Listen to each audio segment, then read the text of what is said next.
This man knew his plans, and that made him extremely dangerous. You don't try to be slick with me, kid. I used to be a vigilante myself. How do you think I got this?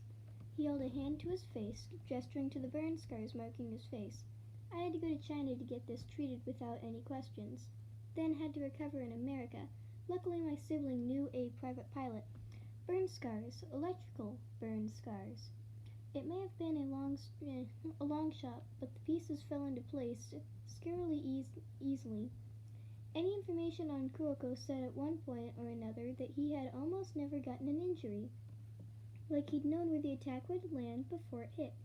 Kuroko had been electrified for at least 4 minutes, and that was bound to leave burns, if he'd even survived the experience.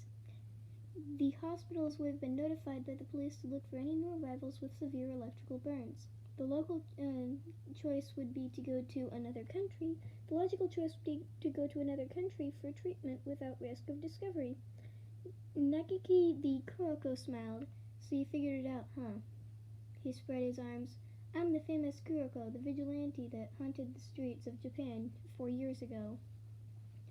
Why are you telling me this? Izuku demanded, inwardly freaking out at his tone towards the man that was once Japan's most wanted list.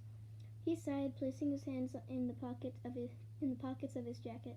That villain had the politician's family hostage. He tried to electrocute the kid right in front of his mother. The only way to stop it was becoming the conduct.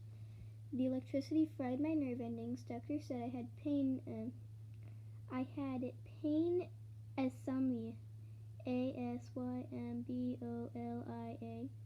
Whenever my body experiences pain, my brain doesn't process it. I'm numb. He gave Izuku a meaningful look. Japan still has a long way to go for people to be safe. The cops in pretty much every other country have increased their efficiency, yet Japan lays on a standstill. Heroes have to wait for clearance before doing anything, and all of this is fighting yet another villain amongst the mass of them. Waiting in the dark, a vigilante, however, has a bit more free reign.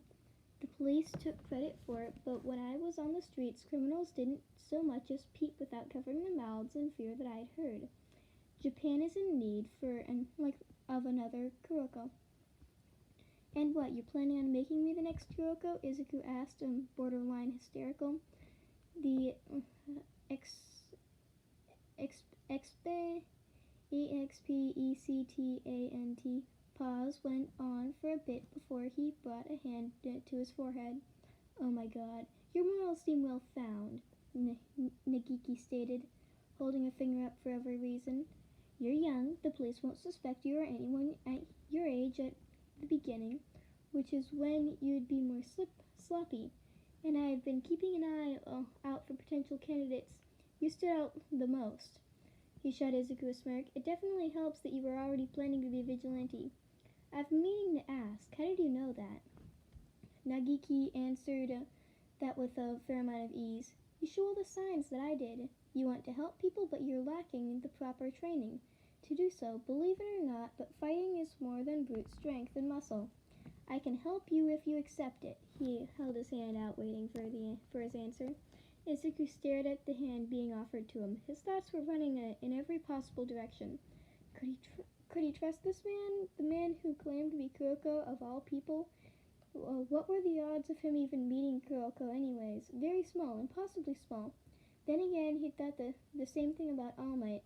If Nagiki was the real deal, then Izuku would be trained by the most infamous vigilante in all of Japan. What had sealed the deal were Nagiki's next words. If I train you, your parents won't have to worry as much as they would if you went off on your own. Well, damn, how could he argue against that? Nagiki's hand was callous, Calloused, yet firm when Izuku took it in his own. Deal.